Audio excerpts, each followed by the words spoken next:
महात्मा गांधी ने रास्ता दिखाया हमें, सत्य और अहिंसा का रास्ता। जिस सत्य अहिंसा के रास्ते को न जाने कितने देशों ने अपनाया, न केवल अपनाया बल्कि ऐसी क्रांति पैदा उन देशों में हुई कि देश आजाद हो गया। वहां पर आज भी दुनिया में सत्य अहिंसा का रास्ता लोग अपना रहे हैं। हमारा वो देश है जिसने शांति का पैगाम न केवल भारत में दिया बल्कि दुनिया में भी दिया। यही देश है जहां की धरती से जियो और जीने का नारा निकला। न केवल लोगों ने उसे अपनाया बल्कि धर्म के रूप में भी उसको अपना करके एक नई दिशा में समाज को ले जाने का काम किया। इसलिए जितना खूबसूरत हमारा समाज है, जितना बेहतरीन हमारी हिंदुस्तानियत है, जितना हमारे देश में भाईचारा है, उस भाईचारा को हमें बना करके रखना है। हर त्योहार जब हमें और आपको एक रास्ता दिखाता है और याद कराने के लिए त्योहार मनाते हैं कि हर त्योहार इसीलिए होता है कि कहीं न कहीं अन्याय के खिलाफ जीत हुई है, कहीं न कहीं न्याय की बात हुई है, कहीं न कहीं जो पापी थे, जिन्होंने धरती में पाप फैलाया हुआ था, उन्हें नष्ट कर जब होते हैं, नष्ट किया जाता तभी जाकर के त्योहार मनते हैं।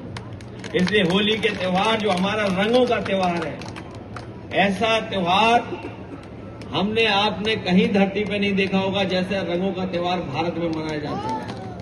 ये भारत का त्योहार हमें एक करता है और यही भारत का होली का त्योहार ये संदेश देता है कि हम सब लोग बहुरंगी रहें, मन से भी बहुरंगी रहें। ये अलग बात है, अभी जब हम लोग कई कलाकारों को सुन रहे थे उनमें कोई धुन नहीं थी।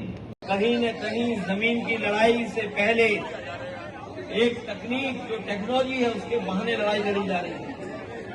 एक देश के राष्ट्रपति जो अपनी मीटिंग में बैठे थे, सोचो बम आया और सबको नष्ट करके सबको खत्म करके चला गया। अभी भी युद्ध चल रहा है और युद्ध की सब जानकारी हमें मिल रही है। जो युद्ध चल रहा है उससे प्रभावित हमारे आपके लोग भी हो रहे हैं। इसलिए हम आज कहना चाहते हैं कि समाजवादी पार्टी और समाजवादी विचारधारा कभी भी युद्ध के पक्ष में नहीं रही है। कहीं भी युद्ध हो हम उसके खिलाफ हैं, युद्ध नहीं होना चाहिए। और मनोज तिवारी खासतौर पे लगातार कमेंट करते रहते हैं, उनको किस तरीके से बधाई देंगे? सीएम योगी आदित्यनाथ ने भी गोरखपुर में होली का त्योहार बहुरंगी त्योहार है, रंगों के साथ खेलने का त्योहार है और कहीं न कहीं हमारे त्योहार ये संदेश देते हैं कि न्याय की जीत होती है, प्रेम, सम्मान और आपस में मिलकर के रहें, यही हमारे त्योहारों का संदेश है। हम रामायण देखते हैं, उसमें हमें सबको पता है समाज में पापी कौन है। महाभारत में भी पता है कि पापी कौन है। इसी तरह होली का जब त्योहार आता है तो हमें याद दिलाते हैं कि अन्याय किसने किया। तो न्याय अन्याय की, अच्छाई बुराई की हमेशा लड़ाई चलती रहती है। समाज को हमेशा याद दिलाने के लिए और समाज न्याय के रास्ते पे चले, प्रेम के रास्ते पे चले, सभी भाईचारे के रास्ते पे चले, हम सब मिल के रहें, ये इन त्योहारों का यही संदेश है। और सबसे अच्छी बात है कि हमारा होली का त्योहार गले मिलने का त्योहार है और भारत की, हिंदुस्तान की खूबसूरती है कि जहां हम होली हिंदू मनाते हैं वहीं अभी ईद मनने जा रही है। ये दोनों त्योहार ऐसे हैं जहां गले मिलते हैं हम एक दूसरे को। ये हमारे त्योहार, हमारी हिंदुस्तानियत, हमारे भारत के लोगों की ये पहचान है कि हम सब मिल के रहें, आपस में एक साथ रहें, गले मिलते रहें और जितना हम गले मिल करके एक दूसरे का सम्मान करेंगे उतना ही हमारा समाज और देश खुशहाली और तरक्की के रास्ते पे जाएगा। सर, सीएम योगी आदित्यनाथ से लेकर के मनोज तिवारी का त्योहारों पर ये समय नहीं है। और जहां तक हमारे प्रदेश के जो कुछ है,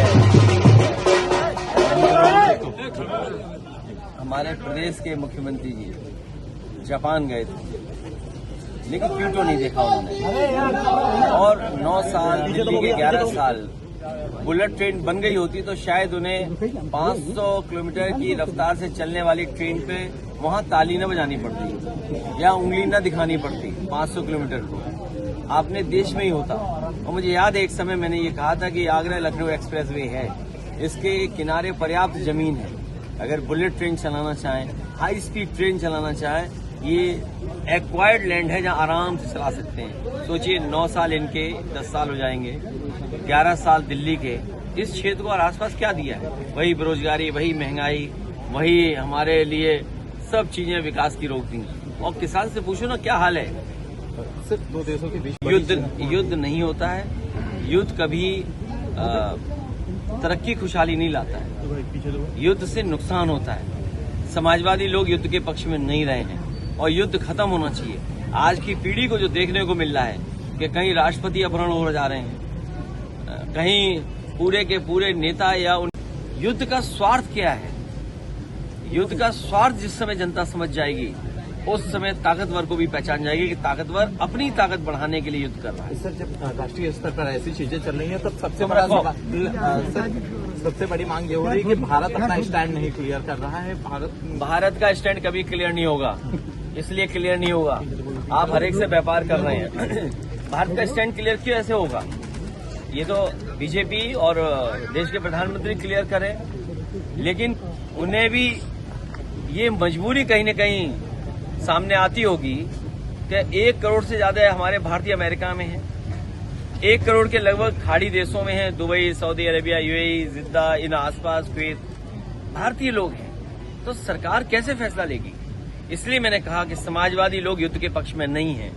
यूएई है, दुबई है, सऊदी अरेबिया, इन इलाकों में और खाड़ी के देशों में हमारे 1 करोड़ भारतीय हैं और अमेरिका में 1 करोड़ से ज्यादा भारतीय हैं।